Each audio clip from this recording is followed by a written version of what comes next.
Eu sou Mário Persona e essas são as respostas que eu dei aos que me perguntaram sobre a Bíblia.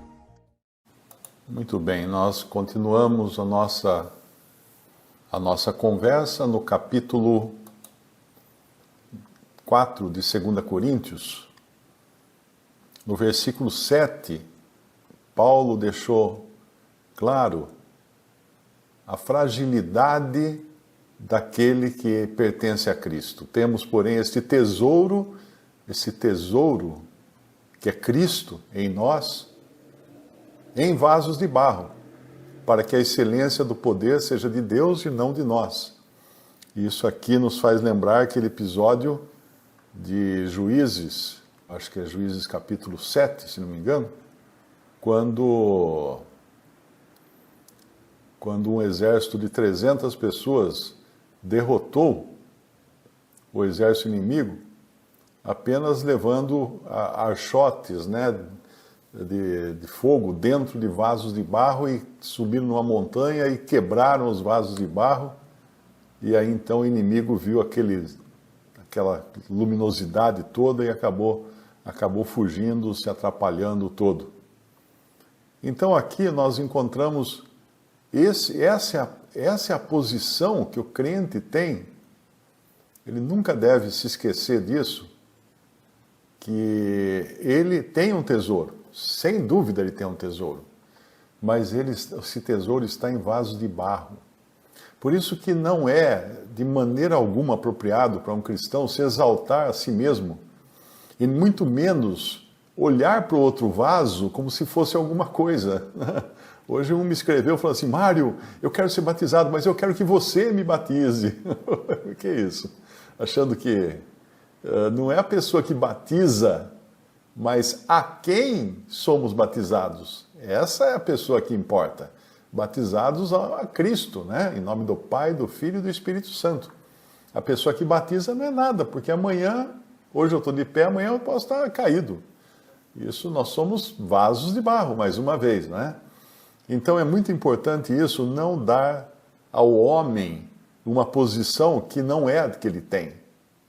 Porém, sempre considerá-lo como um vaso de barro. Pensa você vai no Museu do Louvre, aí tem lá um quadro do Da Vinci, mas a diretoria do museu decidiu colocar o quadro numa moldura de diamantes, pérolas, todo tipo de pedra preciosa em volta da moldura, assim. As pessoas vão olhar o quadro e falar assim: uau, que moldura maravilhosa. Mas não é isso. A moldura ela não pode ser a coisa principal. Assim como a nossa capacidade humana não pode ser aquilo que atrai, ou aquilo que realmente seja de valor, mas é Cristo em nós. Temos um tesouro em vasos de barro, para que a excelência do poder seja de Deus e não de nós.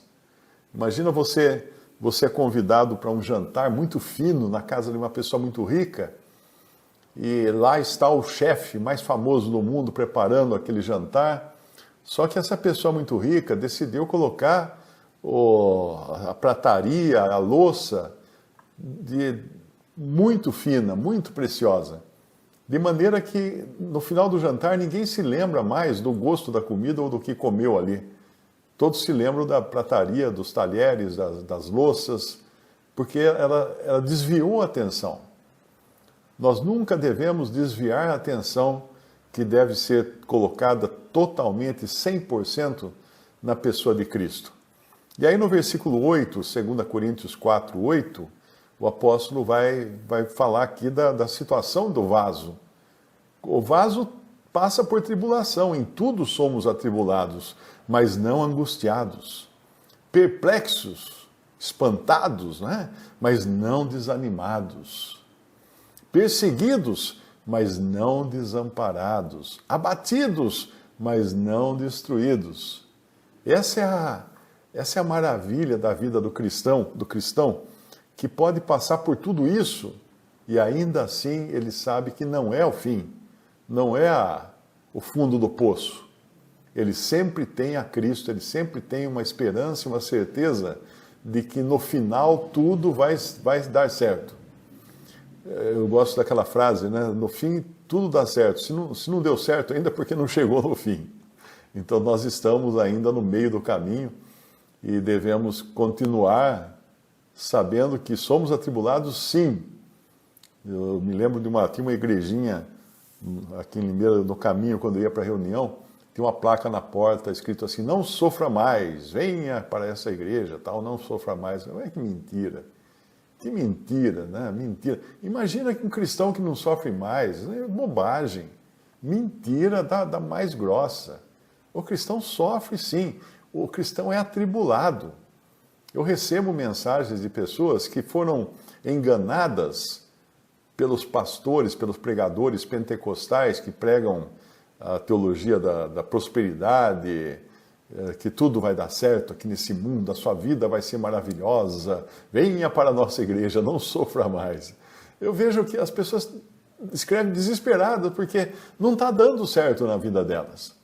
Aquilo que os pastores prometem não está acontecendo, porque a paz que nós temos em Cristo é uma paz interior. A certeza é uma certeza interior. Em tudo somos atribulados, mas não angustiados.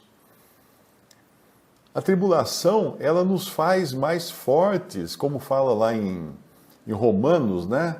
Romanos 5, no versículo 1, fala assim: tendo sido, pois, justificados pela fé, temos paz com Deus. Não paz no mundo, paz com Deus. Olha que certeza maravilhosa, que nós não seremos lançados no lago de fogo. Temos paz com Deus por nosso Senhor Jesus Cristo. Eu me lembro de ter lido da morte de um grande, famoso cético, né, famoso ateu, e ele gritava desesperado, eu não sei se era Descartes, um desses aí. Ele gritava desesperado no seu leito de morte, porque ele não sabia para onde ele ia. Então ele falava assim: meu Deus, meu Deus. Daí ele falava assim: mas eu não creio em Deus. Ele se contradizia porque ele estava desesperado, não tinha onde agarrar. Eu vejo quando eu vejo esses políticos todos, né, num desespero completo aí por cargos, por verbas, por dinheiro, por tanta coisa, eu fico pensando: que pobreza, que vida triste, porque a única oportunidade que eles têm de conseguir alguma coisa é aqui na Terra. Então eles vão ficando velhos, eles vão ficando desesperados, porque eles precisam conseguir um cargo, um posto político, aí alguma coisa, porque vai acabar, o pavio está queimando, já está quase no final o pavio, está acabando o pavio, e não consegue, aí é uma tristeza, é um desespero completo, porque sabe que não vai ter outra oportunidade. Vai acabar aqui, a vida vai acabar aqui, e não vai ter outra oportunidade de conseguir tudo aquilo que eles tanto almejavam. Então, tendo sido, pois, justificados pela fé, não pelas obras, temos paz com Deus, por nosso Senhor Jesus Cristo, estou lendo Romanos 5:1, pelo qual também temos entrada pela fé a esta graça, na qual estamos firmes. Firmes como? Em nossas próprias forças? Não. Firmes na certeza que o Espírito Santo nos dá. E pela fé nós abraçamos isso. E nos gloriamos na esperança da glória de Deus. Porque aquilo que está à nossa frente é a glória de Deus, é o encontro com o nosso Senhor. Esse encontro maravilhoso que nós teremos a qualquer momento com o nosso Senhor, e deixaremos esse cenário para trás com todas as suas tristezas, as suas angústias, as suas cirurgias, as suas dores, as suas injeções, tudo vai ficar para trás. E no versículo 3 ele fala: e não somente isso, mas também nos gloriamos nas tribulações. Olha aqui que interessante. Naquela igrejinha lá que fala: não sofra mais, né? Vem aqui que você não sofre mais. Eu não poderia ir lá, porque não vai ter tribulação. Como é que eu vou poder me gloriar nas tribulações? Não que o crente seja um cara que queira sofrer, né? Mas se nós sabemos que o sofrimento, a tribulação faz parte, o Senhor Jesus falou: no mundo tereis tribulação, Mas tende bom ânimo, eu venci o mundo. Ou outra versão fala, no mundo tereis aflições, mas tende bom ânimo, eu venci o mundo. Nele nós encontramos o amparo e o sustento para atravessarmos as tribulações. Sabendo que, o versículo 3 continua, né? Nos gloriamos nas tribulações, sabendo que a tribulação produz paciência. Não tem aquela frase famosa? Senhor, me dê paciência, mas me dê já. Como que você quer paciência já? Você orou, a pessoa às vezes fala assim, eu estou passando por uma tribulação tão grande, e eu pedi para o Senhor paciência. Então, você pediu paciência? Não pediu? Então, ele está mandando o caminho da paciência, a tribulação. Porque a tribulação produz a paciência. Não é uma coisa que vem assim de qualquer maneira. A tribulação que produz a paciência. Porque aí nós passamos a ter que aprender a esperar.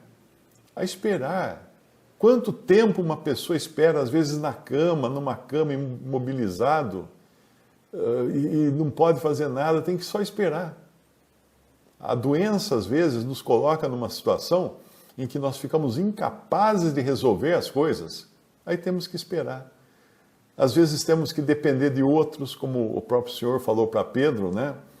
Que um dia outros conduziriam ele. Porque ele era muito voluntarioso, ele era muito decidido, muito cheio de energia, mas ele ia ter que aprender que um dia outros iriam amarrá-lo e conduzi-lo. Não onde ele quisesse ir, mas onde outros determinassem o destino dele, que acabou morrendo, e segundo a tradição cristã, morrendo de cabeça para baixo numa cruz, né? Porque ele se negou isso não está na Bíblia, mas isso a tradição histórica conta, ele teria se negado a ser crucificado como o seu Senhor. Então fincaram a cruz de cabeça para baixo. E ali então Pedro, com toda aquela sua potência, né? Aquele homem tão decidido, eu não te negarei, Senhor, né? Ele teve que passar pelo martírio e pela morte, crucificado numa cruz de cabeça para baixo. Mais ainda, se a cruz já é um lugar de ignomínia e de desprezo, o que pensavam as pessoas que passassem e vissem aquela cruz com um homem de cabeça para baixo? Desprezo maior Pedro quis assumir. E é muito interessante pensar nos apóstolos, né? Quando eu vejo esses pregadores de TV com seus ternos Armani, jatos executivos, helicópteros e tanta coisa, né? Tanto dinheiro, mansão aqui, mansão ali, mansão na Flórida, fazenda, gado e tal. Eu penso, que diferença dos apóstolos e que diferença de vida, porque os apóstolos sofriam terrivelmente. Todos foram executados, com exceção de João. João morreu de velho, mas morreu numa prisão. Parece que ele foi solto um pouco antes de morrer, mas ele morreu de velho. Os outros todos, Paulo foi decapitado, Pedro foi crucificado, depois tem o Estevão, que foi apedrejado, depois tem o outro que morreu na ponta da espada, na ponta da lança. Todos eles morreram mortes desgraçadas. E aí vem um pastorzinho aí falar que você não vai sofrer mais. O que é isso, cara? O que é isso? Isso não é a promessa para o cristão. A promessa para o cristão é a tribulação produz a paciência. E a paciência é a experiência. E a experiência é a esperança. E a esperança não traz confusão. Todo aquele que nele crê não será confundido. Não será confundido os que creem no Senhor Jesus. E a esperança não traz confusão, porque o amor de Deus está derramado em nossos corações pelo Espírito Santo que nos foi dado. E aí ele completa esse pensamento no versículo 6 de Romanos 5, porque Cristo, estando nós ainda fracos, morreu ao seu tempo pelos ímpios. Esse é o nosso Senhor, que morreu por nós sendo nós fracos e ímpios. Ímpios, completamente ímpios. Mas voltando então para o nosso capítulo lá de Em tudo somos atribulados, versículo 8, mas não angustiados, perplexos, mas não desanimados, perseguidos, mas não desamparados, abatidos, mas não destruídos, trazendo sempre por toda parte a mortificação do Senhor Jesus no nosso corpo, para que a vida de Jesus se manifeste também em nossos corpos. Então, quanto mais nós negamos a nós mesmos, mortificamos a nós mesmos, nos lançamos num lugar de morte, mais é possível brilhar a vida de Cristo em nós. A vida de Jesus vai se manifestar em nós. Visite o canal Respondidas no YouTube. Também respondi.com.br e 3minutos.net. Baixe os livros e o aplicativo.